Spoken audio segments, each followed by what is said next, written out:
नमस्कार, स्वागत है आप सभी का संसद टीवी पर। मैं हूं आपके साथ अमृता चौरसिया। हम हाजिर हैं संसद के शीतकालीन सत्र के 7वें दिन दोनों सदनों में हुए कामकाज का पूरा ब्यौरा लेकर। हमारे खास कार्यक्रम सदन दिन भर के साथ दिखाएंगे सब कुछ विस्तार से, लेकिन आगे बढ़ने से पहले एक नजर सुर्खियों पर।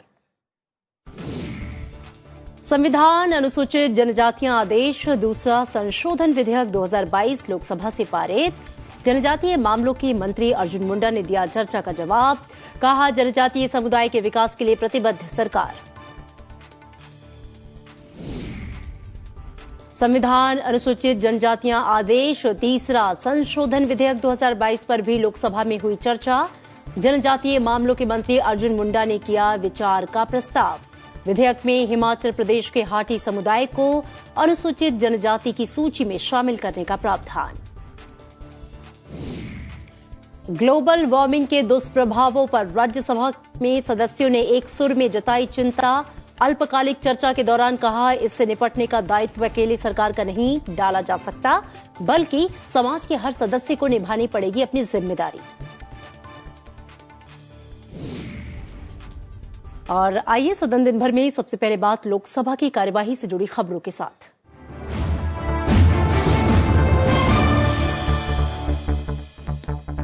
तमिलनाडु के 2 जनजातियों को अनुसूचित जनजाति की सूची में शामिल करने का प्रावधान करने वाला संविधान अनुसूचित जनजातियां आदेश दूसरा संशोधन विधेयक 2022 लोकसभा से पारित हो गया। जनजातीय कार्य मंत्री अर्जुन मुंडा ने विधेयक पर हुई चर्चा का जवाब दिया। उन्होंने कहा कि प्रधानमंत्री नरेंद्र मोदी के नेतृत्व वाली सरकार देश के सुदूरवर्ती क्षेत्रों में रहने वाले लोगों को जोड़ने और उन तक सुविधाएं पहुंचाने को लेकर प्रतिबद्ध है और तमिलनाडु के 2 जनजातियों को अनुसूचित जनजाति की सूची में डालने वाला विधेयक इसका प्रमाण है। उन्होंने कहा कि ये समुदाय आजादी के बाद से ही लंबे समय तक नजरअंदाज किए जाते रहे। ऐसे में सुदूरवर्ती क्षेत्रों में रहने वाले लोगों को न्याय मिले, इस भावना के साथ ये विधेयक लाया गया है। तमिलनाडु प्रदेश की आबादी 7 करोड़ 21 लाख 2011 के जनगणना के अनुसार, और यदि इस समुदाय की बात की जाए तो लगभग कुल मिलाकर के इसके लगभग समुदाय 27,000 है।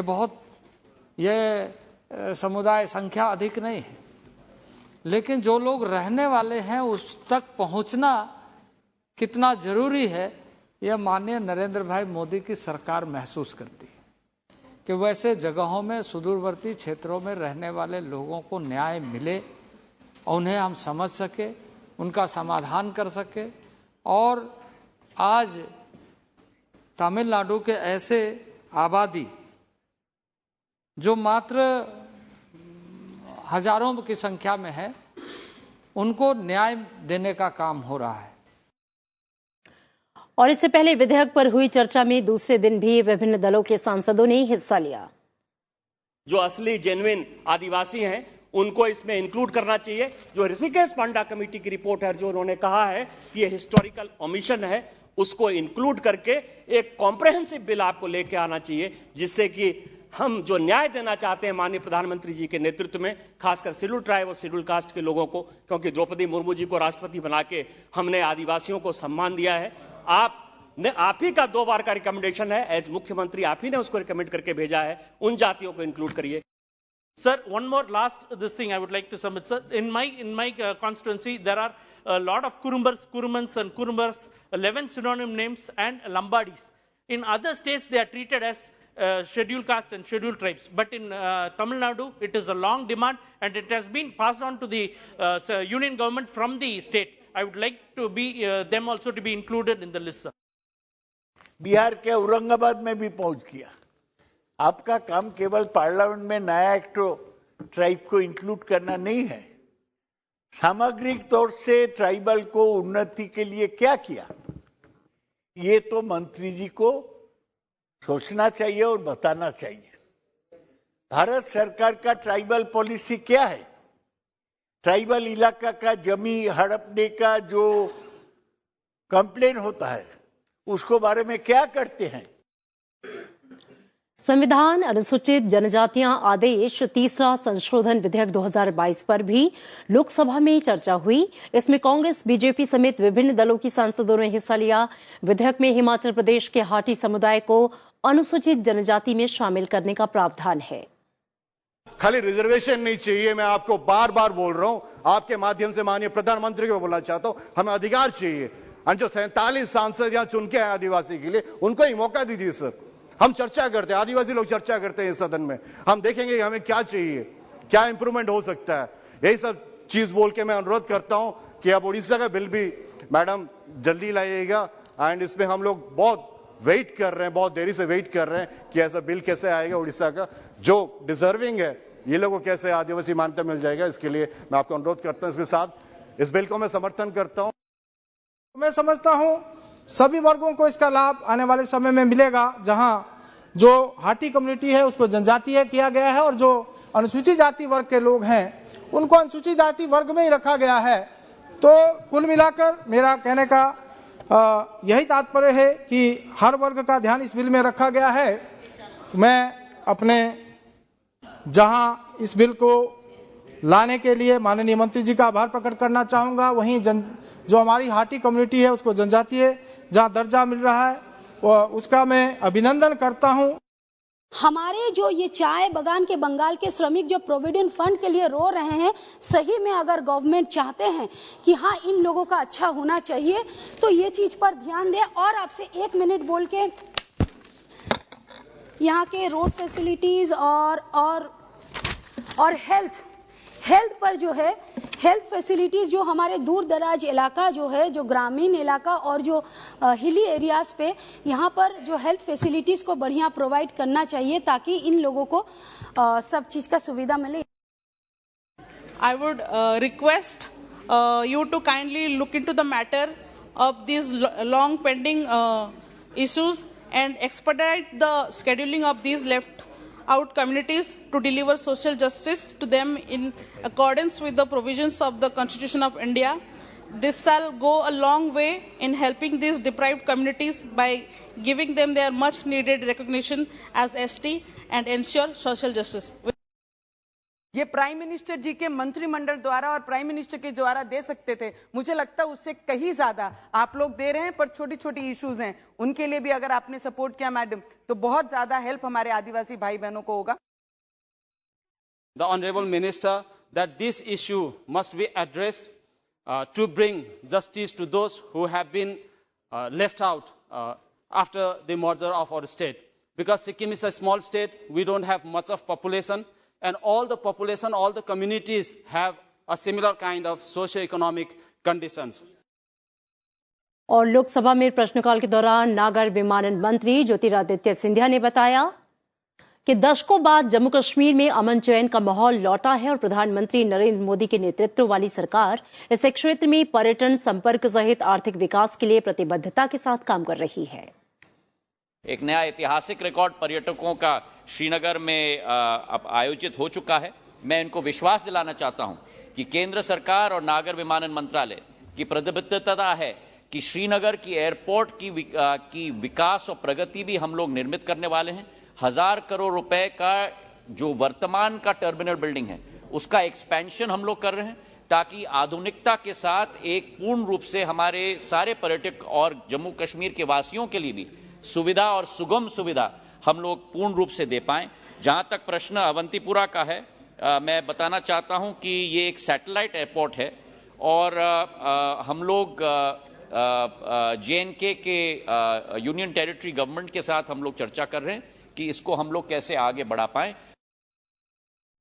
लोकसभा अध्यक्ष ओम बिरला ने शहरी कार्य एवं आवास मंत्री हरदीप सिंह पुरी से आग्रह किया है कि वे बेघर लोगों के आवास से जुड़े विषय पर राज्यों के साथ चर्चा करें ताकि ऐसे लोगों को आश्रय मिल सके। दरअसल लोकसभा में प्रश्नकाल के दौरान कई सदस्यों ने पूरक प्रश्न पूछते हुए इस मुद्दे को उठाया था।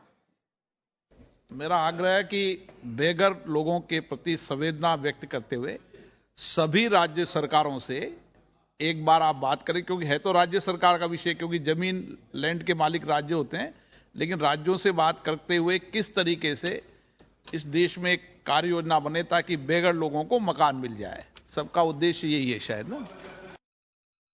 और इधर लोकसभा में शून्यकाल के दौरान सदस्यों ने जनहित से जुड़े महत्वपूर्ण मुद्दे उठाए।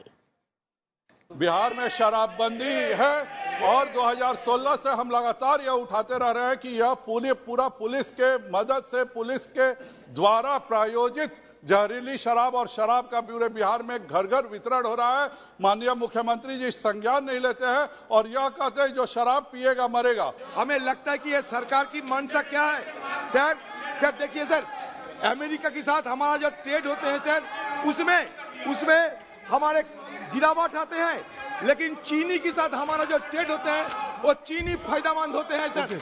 तो जब चीनी सरकार हम पे हमला कर रहे हैं, हिंदुस्तान की तबाह करने का कोशिश कर रहे हैं, तो चीन की मदद करने की क्या जरूरत है? How acid is being available despite Supreme Court's order in 2013 in retail shops or online?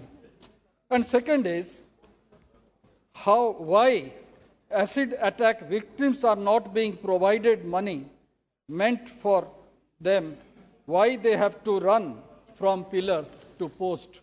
Sir, acid attacks that have been reported, in 2018 it is 11, in 2019 it is 10, in 2020 because of COVID it is only 2, and in 2021 it is 9.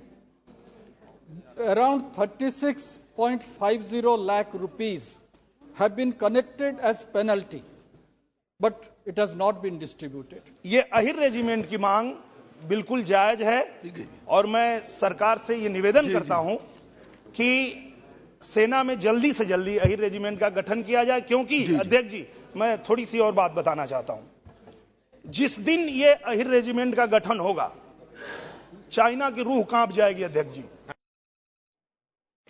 Lok Sabha में नियम 377 के तहत सदस्यों ने लोक महत्व से जुड़े मुद्दे उठाए। टीएसएल के कर्मचारियों को न्यायिक प्रक्रिया से अलग करके उनके देयों का भुगतान मंत्रालय स्तर पर कराया जाए। साथ ही साथ जिस तरह से बीपीसीएल के कर्मचारियों की देनदारी का भुगतान करने के पश्चात कंपनी के एसेट्स को बेचा जा रहा है, अर्थात उनकी संपत्तियों का निस्तारण हो रहा है, उसी प्रकार टीएसएल में भी कर्मचारियों का भुगतान करने के पश्चात उस कंपनी की संपत्तियों का निस्तारण किया जाए। 800 से 900 लोगों की जान गई है और 200 से 225 के आसपास वाहनों की दुर्घटनाएं हुई है। मैं आपके माध्यम से और मध्य प्रदेश में आम जन को सुविधा उपलब्ध हो सके और ऐसे सभी स्थलों को चिन्हित करके उनका समाधान हो सके, ये मैं आपके माध्यम से चाहता हूं। 2014 general election is the estimated to have cost of rupees 3,870 crores to be consolidated funds of the India. Hence, I would like to propose that the model of the holding simultaneously and synchronized elections be taken into the consideration. सदन दिन भर में अब बात करेंगे राज्यसभा की कार्यवाही से जुड़ी खबरों की।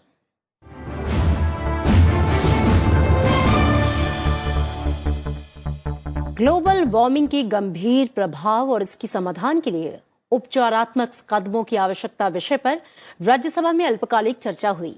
डीएमके सांसद तिरुचि शिवा ने चर्चा की शुरुआत करते हुए कहा कि ये एक ऐसी समस्या है जिससे पूरे विश्व के लिए खतरा पैदा हो गया है। अल्पकालिक चर्चा में कांग्रेस, बीजेपी समेत विभिन्न दलों के सांसदों ने हिस्सा लिया और अपने विचार और सुझाव रखे। सदस्यों ने बार बार आने वाली बाढ़, चक्रवात, हिमनद पिघलने जैसे ग्लोबल वार्मिंग के बढ़ते दुष्प्रभावों को लेकर एक सुर में गहरी चिंता जताई। उन्होंने इस बात पर सहमति जताई कि इससे निपटने का दायित्व अकेले सरकार पर नहीं डाला जा सकता और समाज के हर सदस्य को अपनी जिम्मेदारी निभानी पड़ेगी। सत्ता पक्ष के सांसदों ने कहा कि भारत ने एक समाधानकारी देश के रूप में अपने को साबित किया है। सभी ने यह माना कि ग्लोबल वार्मिंग से बचने के लिए सभी को मिलकर सामूहिक प्रयास करने होंगे। What was in 2000 and what is in 2020, we can see the variations. The threat has increased. The alarm bell is ringing like anything. I don't think 50 years waiting, how far? So I think the measures have to be very urgent and very immediate. प्रकृति का सम्मान और natural resource का संरक्षण ये हमारी परंपरा और वर्तमान प्रयासों का हिस्सा रहा है। धरती इंसान की जरूरतों की भरपाई तो आसानी से कर सकती है, मगर उसके लालच का नहीं। ये धरती कहती हम सब से, तू लालच से अधिकार न कर, तू दोहन कर पर शोषण नहीं, तू प्रकृति का प्रतिकार न कर। हमें इसकी महत्ता को समझना होगा। In daily life also we can contribute. We can also contribute at policy level, but the most important is that to curb this we'll have to come with very drastic steps. And India has committed to these steps internationally on these COP27 and 26 fora. Climate change has been specified by him as one of the most important factors of existential crisis, simply because of the fact that economists don't account for it. Economic model, factors of production do not take into account climate-related impacts. And therefore, even economists have expressed concern now that the economic growth model has to change. There was a recent report which mentioned that India is particularly susceptible to any increase in temperature because the temperatures may cross the human tolerance level, and the poorer sections are the ones who are going to be most affected by it. The agricultural biodiversity is also going to be affected, and there is a possibility of a large-scale food crisis that may stare at India after 20 or 30 years because of the reduction of the food output. हमारी पृथ्वी का तापमान 0.8 से बढ़कर 1.2 degree centigrade हो गया। इसकी वजह से बिन मौसम बरसात, सूखा, अधिक गर्मी पड़ना, मौसम के बदलाव के साथ ही हमारे फसल चक्र में भी प्रभाव देखने को मिला और इसकी वजह से तमाम फसलें भी बर्बाद हुई और इस मौसम में बदलाव की वजह से तमाम तरह के प्राकृतिक आपदाएं भी आईं, जिसको माननीय संजय सिंह जी ने भी कोट किया है। मैं उनको दोहराना नहीं चाहता हूं। वहीं आज हमारे इसी की वजह से, क्लाइमेट चेंज की वजह से विश्व के अंदर तमाम जानें भी जाती हैं। इसलिए मानवर हमें इसके कारण और निवारण पर ध्यान देना होगा। राज्यसभा में शून्यकाल के दौरान विभिन्न मुद्दों पर कांग्रेस सहित अन्य विपक्षी दलों और सत्ताधारी बीजेपी के सदस्यों की ओर से गतिरोध देखने को मिला। अवरोध की वजह से शून्यकाल के दौरान सदन की कार्यवाही 2 बार 15-15 मिनट के लिए और 1 बार 2 मिनट के लिए स्थगित करनी पड़ी। आम आदमी पार्टी के राघव चड्ढा, कांग्रेस के प्रमोद तिवारी, अखिलेश प्रसाद सिंह, डॉक्टर एल हनुमंतिया, जेबी माथेर, हेशम और सैयद नासिर हुसैन और शिवसेना की प्रियंका चतुर्वेदी ने उच्च अदालतों की नियुक्तियों में सरकार के कथित हस्तक्षेप, सीबीआई, ईडी और अन्य केंद्रीय एजेंसियों के दुरुपयोग, किसानों के आंदोलन से उत्पन्न स्थिति सहित अन्य मुद्दों पर चर्चा के लिए नियम 267 के तहत नोटिस दिए थे और इन पर चर्चा की मांग कर रहे थे, लेकिन उपसभापति हरिवंश ने नियमों के तहत इसकी अनुमति नहीं दी। I have received 7 notices under Rule 267. You may recall that Honorable Chairman on 8th December 2022, while considering the notices received under Rule 267, observed that the notice submitted under the said rule has to refer to relevant rule that is required to be suspended. In none of the notices received today, there is any reflection as to which rule is sought to be suspended. Further, these notices are under the consideration of Honorable Chairman. Therefore, I would request Honorable Members to kindly cooperate and allow the House to proceed with the listed business. I have a list here of 3 of the last 267 notices accepted by the Honorable Chairman. 3. The 3 are demonetization on the 16th of November 2016. Last 6 years there has been none. The farmer suicide in April 2015. That's the second last one. And the third last one is attack on secular fabric of our country, 18th of December 2014. Sir, the precedence of these last 3 267 notices is that none of them needed to link it with a rule. None of them. Sir, ये अगला शब्द महत्वपूर्ण है। आज सदन के समक्ष सूचीबद्ध कार्य निलंबित करके लोक महत्व के इस प्रकरण पर सदन में चर्चा। धन्यवाद Pramod ji. We are a council of states, sir. We represent our states, and there are issues that concern. Now, whether the one quoted by Derek, rule number 29, or whether I look at 37, it is at the discretion of the chairman. There is none of the rules suggest that chairman we need to quote another rule and under by which this discussion can happen. So the new rules, if the new rules are being made, sir, they should be made. Every member of parliament should be made aware of it. सदन की प्रक्रिया में सदस्यों को अधिकार रहता है कि वो अपना नियम रूल बुक्स के अंतर्गत उठाए, लेकिन जब भी कोई रूल उठाया जाता है उसके बाद चेयरमैन साहब का जो डिसीजन है वो रूल 258 में डिसीजन दिया जाता है और उसका जो सेक्शन 2 लिखा है उसमें लिखा है वो फाइनल है। तो जब सदन में व्याख्या हो गई है कि 267 का जो नोटिस है वो किस तरीके से दिया जाएगा, तो जो नोटिस उस डिसीजन के अभाव में दिए जा रहे हैं, उसको न मानकर दिए जा रहे हैं, वो नोटिस अपने आप में ही शून्य है, वो नोटिस ही नहीं है। तो बिना नोटिस दिए, शून्य नोटिस दिए सदन का काम कैसे भंग कर सकते हैं? मैं एक बार रूल पढ़ करके सिचुएशन क्लियर करना चाहता हूं।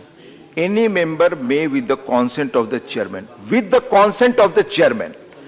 माननीय डेरिक जी, आपने जो भी 3 कोट्स बताए कि 3 बार डिस्कशन इन चीजों पर हुई है, तो डेफिनेटली उस वक्त माननीय चेयरमैन का कॉन्सेंट रहा होगा। मैंने क्लियर किया कि इन इश्यूज पर माननीय चेयरमैन का कॉन्सेंट नहीं है, इसलिए इन इश्यूज पे बहस नहीं हो सकती। मैंने ये भी क्लियर किया, माननीय सदस्य, मैं बताना चाहूंगा, माननीय चेयरमैन ने लेटेस्ट अभी 8 दिसंबर को इस रूल के बारे में क्या कहा, एंड यू नो माननीय चेयरमैन ने जो भी लेटेस्ट कहा है that will be relevant for us. विपक्षी सदस्य अपने अपने मुद्दों पर चर्चा कराने की मांग को लेकर सदन की कार्यवाही में अवरोध पैदा करने लगे। वहीं बीजेपी के सांसद बिहार में जहरीली शराब से लोगों की मौत के मुद्दे को उठाने देने की मांग कर रहे थे। उपसभापति हरिवंश ने अवरोध पैदा कर रहे सदस्यों से शांत रहने की अपील की, लेकिन सदन में व्यवस्था बनते न देख उन्होंने सदन की कार्यवाही पहले 11:33 तक और उसके बाद 11:50 तक स्थगित कर दी। जब 11:50 पर एक बार फिर उच्च सदन की कार्यवाही आरंभ हुई, तब भी सदन की कार्यवाही में अवरोध जारी रहा। तो आसन पर पीठासीन भुवनेश्वर कालिता ने दोपहर 12 बजे तक के लिए सदन की कार्यवाही को स्थगित कर दिया। राज्यसभा में प्रश्नकाल के दौरान विधि और न्याय मंत्री किरेन रिजिजू ने बताया कि देश की अदालतों में लंबित मामलों की संख्या 5 करोड़ को छूने वाली है और सरकार ने इसमें कमी लाने के लिए कई अहम कदम उठाए हैं, लेकिन न्यायाधीशों की नियुक्ति के संबंध में सरकार के पास सीमित अधिकार है। ये बताते हुए चिंता होती है कि हमारा देश में इस वक्त total pendency of cases 5 crore के आंकड़े को छूने वाले हैं, और जब देश में 5 करोड़ के लगभग केसेस पेंडिंग है तो आप समझ सकते हैं कि इसका प्रभाव आम लोगों में कितना होता होगा। पेंडेंसी ऑफ केसेस को खत्म करने के लिए हम जरूर अपना तरफ से पूरा समर्थन दे रहे हैं, लेकिन अपॉइंटमेंट को लेकर के जब तक हम नए व्यवस्था खड़ा नहीं करेंगे तब तक जजेस का वैकेंसी का इशू, अपॉइंटमेंट का सवाल उठते रहेगा। और मुझे ये कहते हुए अच्छा नहीं लग रहा है, लेकिन बात सही है कि देश के भावना या इस सदन का भावना जो रखा गया था उसका मुताबिक आज हमारे पास व्यवस्था नहीं बनी है। प्रश्नकाल के दौरान परमाणु ऊर्जा मंत्री जितेंद्र सिंह ने उच्च सदन में आश्वासन दिया कि देश के परमाणु संयंत्र साइबर हमले सहित विभिन्न खतरों से सुरक्षित हैं और ऐसे संयंत्रों से निकलने वाले कचरे के निस्तारण में एसओपी का पालन किया जाता है। Sure, through you, the August House as well, that the nuclear plants are well protected from all kinds of intrusions, including the cyber attacks. Our plants are very well protected. We have different shields, and the waste material also is disposed of in a particular mechanism following certain SOPs. It is first placed near the reactor for a few months, then away from the reactor, which is known as away from reactor storage, for about 5 years, nearly 30 meters deep into the surface of the earth, and then also reutilized, and never once has there been. In addition, not only from radiation, even from tsunamic incidents, our plants are very well protected. उच्च सदन में विशेष उल्लेख के जरिए भी सांसदों ने जनहित से जुड़े महत्वपूर्ण मुद्दे उठाए। इनमें महिला आरक्षण विधेयक लाने और पुरानी पेंशन योजना बहाल करने की मांग शामिल थी। मैं सरकार से दरखास्त करता हूं कि महिला आरक्षण विधेयक को भारतीय संसद में जल्द से जल्द पारित किया जाए। महिला आरक्षण विधेयक का पारित होना देश के 66 करोड़ महिलाओं के सशक्तिकरण की दिशा में एक ऐतिहासिक कदम होगा, वो भी तब जब भारत अपनी आजादी के 75 साल और आजादी का अमृत महोत्सव मना रहा है और अंतर्राष्ट्रीय स्तर पर G20 की अध्यक्षता कर रहा है।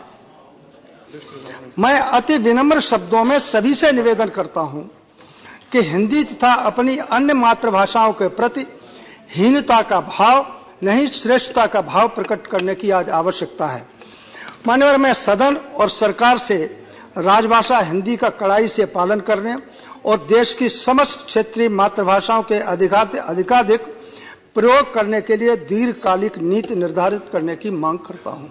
Keeping priorities of healthcare to be made available to marginalized people, weaker sections of our society, and in far-off rural areas, I urge the government to come up with a comprehensive long-term and short-term plan of action to strengthen and change the way the health services are organized and funded both at the national and sub-national levels.